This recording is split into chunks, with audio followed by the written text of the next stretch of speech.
This week, escaped convict George Clooney begins a quest for freedom in Oh Brother, Where Art Thou? Computer geek Ryan Philippe suspects that Tim Robbins runs an evil empire in AntiTRUST. And Julia Stiles goes on a journey of discovery in Save the Last Dance.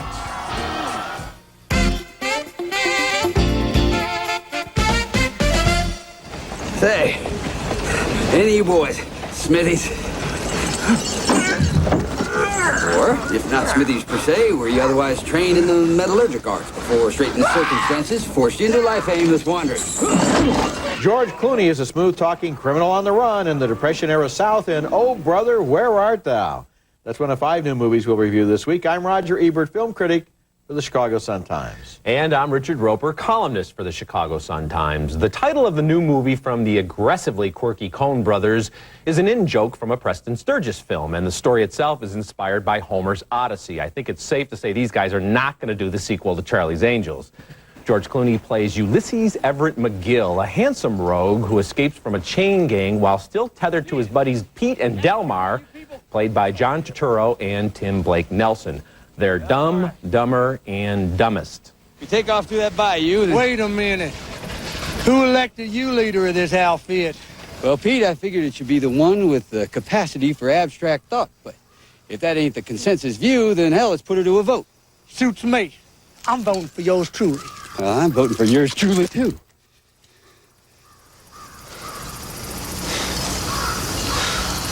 Okay. I'm with you fellas. The good old boys run into all sorts of interesting characters in this meandering fantasy, including a famous gangster. My name is George Nelson. Get me? She didn't mean nothing by it, George. George Nelson, not Babyface. That's Michael Badalucco from The Practice as Babyface Nelson. Coen Brothers regular John Goodman has an equally loud extended cameo as an intimidating holy roller. A detect like me, you're endowed with the gift of gab. I flatter myself that such is the case. In my line of work, it's plumb necessary. The one thing you don't want is air in the conversation. I enjoyed the bluegrass mountain music, especially the numbers from Clooney's Soggy Bottom Boys, but whole chunks of Oh Brother left me cold and dry. A choreographed KKK routine managed to be inane and offensive, and the interlude with some water-drenched nymphettes was neither sexy nor sufficiently magical. Of the 3 prisoners, only Tim Blake Nelson looks and sounds right. Clooney and Turturro are too modern. They're kind of urban types who seem way out of place in time. There's too much talent behind Oh Brother, Where Art Thou for it to be considered a disaster, but it is enough of a mess for me to call it the worst movie made by the Coen brothers. I was disappointed by it, too. You know, they confess that they've never read the Odyssey, even though they based this movie on it. So you have the Klanman with one eye, because he's the Cyclops, and then you have the sirens on the rocks and so forth. But like the Odyssey, it's just one damn thing after another, this movie. It doesn't add up to anything. It's just, then they move on, and something else happens, and they move on. And then after a while, the movie is over. You've had brilliant little pieces here and there, but they don't add up to it. Well, I don't remember seeing any brilliant little pieces. Well, actually, I liked the Klan rally, which you didn't like. I thought that was kind of like a low-down, backwoods version of the Nuremberg rally, and I thought it was kind of interesting. Or the Wizard of Oz, the henchman kind of number like that. But George Clooney's a terrific actor. He's had some really interesting choices early in his film career, but with his perfect teeth and his great matinee idol looks, playing this Southern guy, I mean, he's just all wrong for the part. Okay, our next movie is Save the Last Dance, starring Julia Stiles as Sarah, a young ballet student whose divorced mother is killed in an accident. She's forced to put her ballet plans on hold, move in with her jazz musician father in a poor neighborhood, and enroll in a high school where she's one of the few white students. This is not only an entertaining movie about teenagers, but one with thought and intelligence behind it. Sean Patrick Thomas co-stars as Derek, an honor student who befriends her, and she reveals to him her passion for dance. That was cute, that little thing you just did. Can you show me again? What was that you just did? Bon de jambe attitude. Ballet. The movie avoids most of the boy-girl and black-white cliches and shows 2 young people just getting to know one another. I'm supposed to be dizzy by now, remember? From all those circles you danced around me? I don't feel like dancing right now. But you know how. They like each other and start to date, and Derek's sister, played by Kerry Washington, likes Sarah as a person but has some strong opinions about their relationship. Derek's about something. He's smart, he's motivated, he's for real. He's not just gonna make some babies and not take care of them or run the streets messing up his life. He's gonna make something of himself. And here you come, white, so you gotta be right. And you take one of the few decent men we have left after jail, drugs, and drive-by. That is what Nikki meant about you up in our world. It'd be a shame if Save the Last Dance gets confused with run-of-the-mill high school pictures. This one is not about who goes to the prom. It's not a love story so much as a story about growing up, getting over disappointments, and moving on. And there's a strong subplot when Thomas has to decide between his future and loyalty to a friend who is headed for big trouble. Well, I don't know how you can say it avoids all the cliches of the high school romance, because to me, it follows all those cliches. What they have to do to get her from her small little town in Illinois into Chicago, it's a real strain to get her into that situation. The subplot about the friend, you know exactly what's going to happen to that friend. Actually, you don't know from the start. You actually don't know because you don't know. I did not expect him to do what he did. I thought it was going to go straight down the Boys in the Hood path.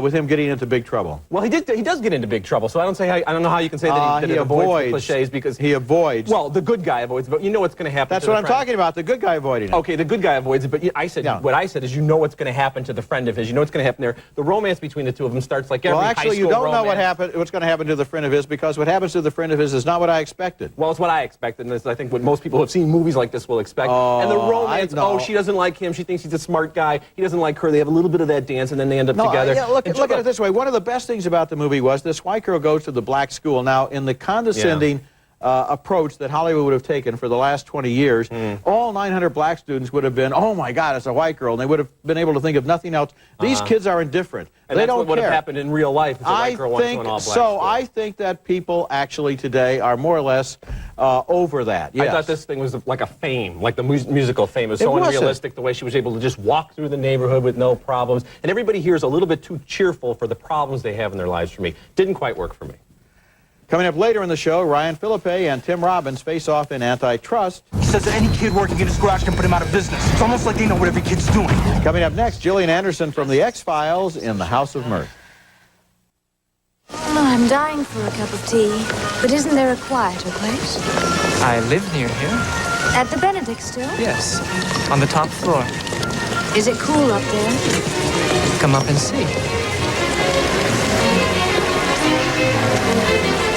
I'll take the risk. A vibrant but vulnerable single woman is on the road to ruin in the House of Mirth, a perhaps too faithful adaptation of Edith Wharton's novel of manners about New York society just after the turn of the 20th century.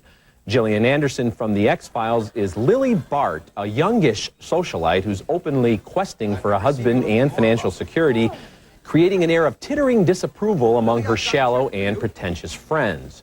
Dan Aykroyd is the businessman who makes some money for Lily but expects payment of another sort in return. I've made you $5,000 on his tip and reinvested $4,000 on your behalf. And there's promise of another big rise. Well, I can't thank you properly now. I don't want to be thanked. I want you to be nice to Rosedale and me. Lily has an aggressive style for the times, but she's actually a person of solid character. Not that this matters to those who gossip about her. Lily and Gus Trenner, you say? Aunt Paniston, of course I don't mean... Then what do you mean, Grace? Do people say he's in love with her? People always say unpleasant things. It is a pity, though, that Lily makes herself so conspicuous. The House of Mirth looks gorgeous, and it has fine performances from Anderson and Aykroyd, Laura Linney and Eric Stoltz. But ultimately, this is just another hat movie. Women wearing Frisbee-sized brims have oh-so-polite discussions about nothing while sipping tea. Somebody's always sipping tea in this movie. Lily's character starts out as a calculating schemer, but when the stakes really get high, she inexplicably loses her gumption, and she really seems weak.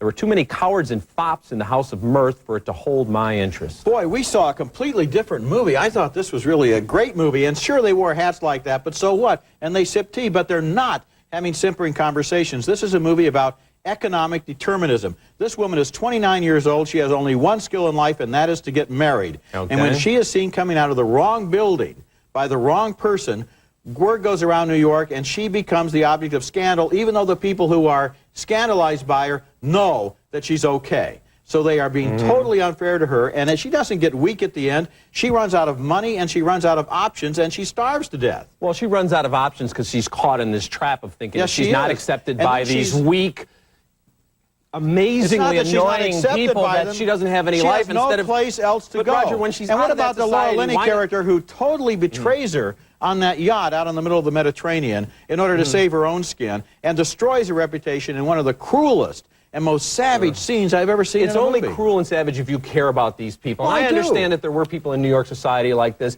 the kind of people who think if you earn your money, you're somehow less valuable than people who have inherited their money. I don't like people like that. I think their values are skewed. She doesn't like them either. They destroy her. She has no way to earn any money. But when her character is finally ostracized, for her not to look around the world around her and realize there's more to life than that. Yeah, she has an option. She could become a prostitute.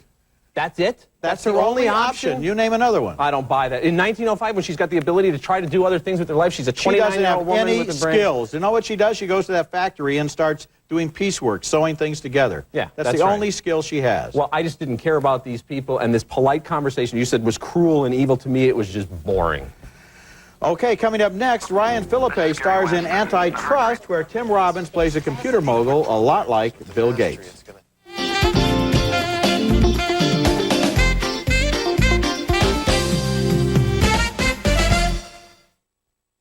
The guy knows how to get people's attention. He does, man. Shut up! Hello? Milo? This is Gary Winston. I've heard great things about your work. Okay, I don't know who this is, but your timing really blows because I just saw him in a live chat. Well, I'd love to show you some of the things we're doing here. Ryan Philippe plays a brilliant young computer programmer in AntiTRUST, a thriller that pits geek kids against a giant software corporation. Philippe and his friends believe in open code, giving software away instead of charging for it. Tim Robbins plays the billionaire software mogul who seems not a million miles different from Bill Gates. He invites the kid to his home and tempts him with his high-tech toys. Mother satellite of each ring passes over us every night at 10 o'clock to allow for station keeping, reprogramming, etc. They in turn pass the data along to the sister satellites in their ring. That's the coolest thing I've ever seen. I'm totally wrapped up in it. It's like I've got my own mission control right here on my PC. The Robbins character is a real charmer, and Philippe goes to work for him, but then he gets a glimpse of the other side of this man's character. Everyone in business tries to get ahead. I get there first. I'm a bad guy. What are we doing here? Are we making chemical weapons? Kiddie porn? Are we strip mining? No. Why are they after me? Philippe becomes convinced that the billionaire is murdering brilliant young programmers and stealing their code, and a game of cat and mouse begins.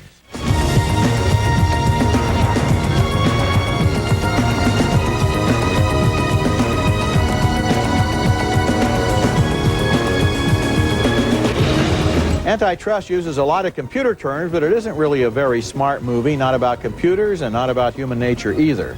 But the hints that it's really about Bill Gates are easy titillation, but of course, really pretty unfair to the real Bill Gates. And when AntiTRUST argues for open code and distributing programs for free on the internet, you have to wonder how sincere it really is. What do you think the chances are the studio is going to post a free digital version of this movie on the internet?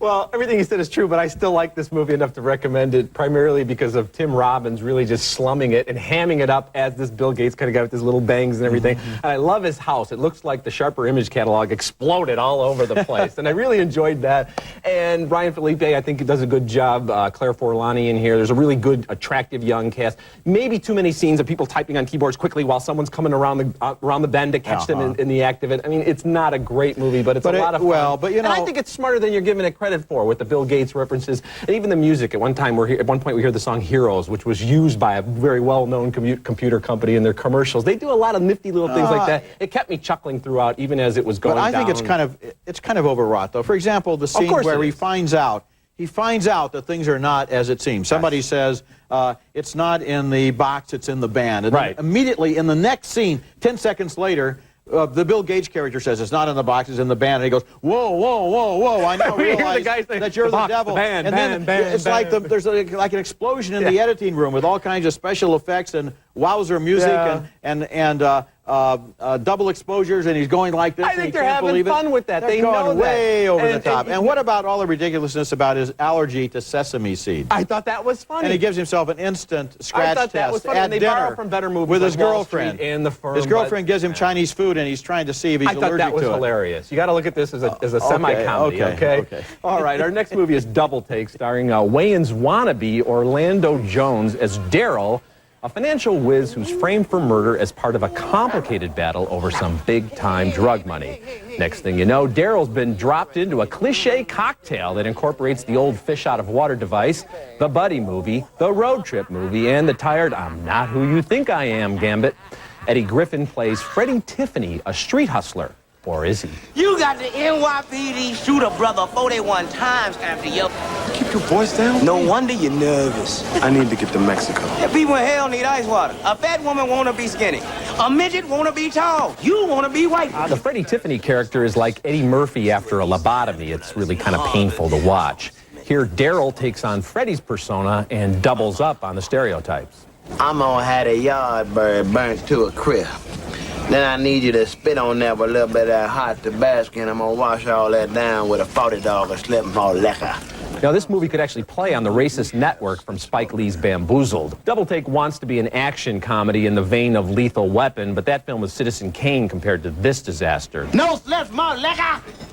No slips, more liquor! There are far too many bad guy and/or cop characters to keep track of. So when the cops turn out to be the bad guys, or the bad guys turn out to be the cops, or the dead friend turns out to be not so dead, we just don't care. Now, the women in Double Take all look like strippers, the black men are jive-talking slicksters, the Latinos are drug lords, and the white men are rigid fools. There's something in Double Take to offend just about everyone. You know, I'm going to make a little mental note here that Double Take is already on my list of the worst movies of 2001. This movie is a complete disaster area. And Eddie Griffin, who I'm sure is a very nice guy and maybe even a very talented guy in real life, in this movie, his performance comes across like the fingernails on the blackboard syndrome. I got to the point where I didn't want to see him on the screen again. He was so obnoxious and so tiresome. And the complete movie is a disaster zone. This director, George Gallo, he wrote Midnight Run. He made a nice movie named, a good movie called 29th Street. This is a completely out-to-lunch effort here. Well, you know, this guy Orlando Jones was in The Replacements, which was not a good movie. He was about the 5th lead, and he did a bunch of annoying 7-Up commercials, and someone said, let's put him in a movie, and they got what they deserved. Well, you can't blame him. Well, you know, nobody could have saved this movie. Okay, maybe not. Maybe Olivier couldn't come back from the dead and save this movie, but he is the star of the film. When we come back, a sensational DVD package for really dedicated movie lovers.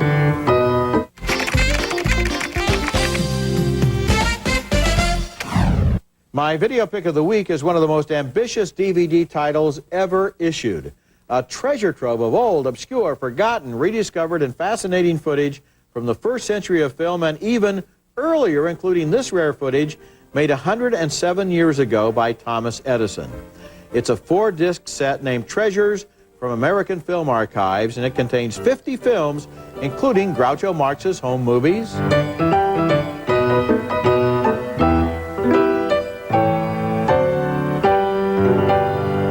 John Huston's long-lost war documentary, The Battle of San Pietro, which was said to be so realistic it was bad for morale. Our battle lines were haphazard as the terrain itself, with its flood-swollen rivers that twisted back and forth across our line of march so that each river seemed like 5. And important historical footage like the 1939 concert that Marian Anderson gave at the Lincoln Memorial after the Daughters of the American Revolution wouldn't let a black woman sing in their Constitution Hall.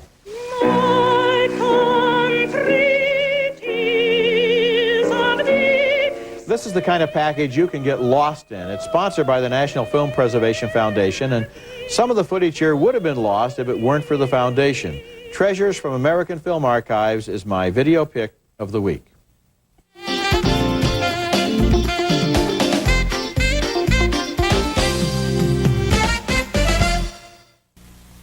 Join Roger Ebert and Richard Roeper on their film festival at sea with movie screenings and lively discussions aboard the Disney Wonder cruise ship, sailing February 1st through 4th on the Disney Cruise Line to the Bahamas with a stop at the Island Paradise Castaway Key. The Ebert and Roeper Film Festival at Sea. Call your travel agent or 1-800-945-3806. Now let's take another look at the movies we reviewed on this week's show. 2 thumbs down for Oh Brother, Where Art Thou? A disappointment from the Coen brothers. A split decision for Save the Last Dance. Roger thought it was fresh. I didn't. And a big split vote on The House of Mirth. I found it tedious. Roger thought it was a powerful drama about a woman in an economic trap. Another split for AntiTRUST. I thought it was over-the-top fun. Roger just thought it was over the top. And finally, two thumbs way down for Double Take, an early candidate for Worst Film of the Year. You know, there's a better movie than any of these opening this weekend, nationwide, opening wide, and it's called Traffic from Steven Soderbergh, a terrific movie. Traffic's a very good movie, but you know, House of Mirth and Save the Last Dance, I'm going to put in one more defense for both of them because I think that they are really very good movies. All right. You can learn more about our film festival at sea at our website, ebert-roper-movies.com, where you can also hear our reviews, and you can read our reviews at suntimes.com, especially my House of Mirth review. Next week, more new movies, including the caper comedy Snatch, starring Brad Pitt and directed by Guy Ritchie, Madonna's new husband. Also, The Pledge, directed by Sean Penn, Madonna's former husband, and starring Jack Nicholson and Robin Wright Penn. That's next week, and until then, the balcony is closed.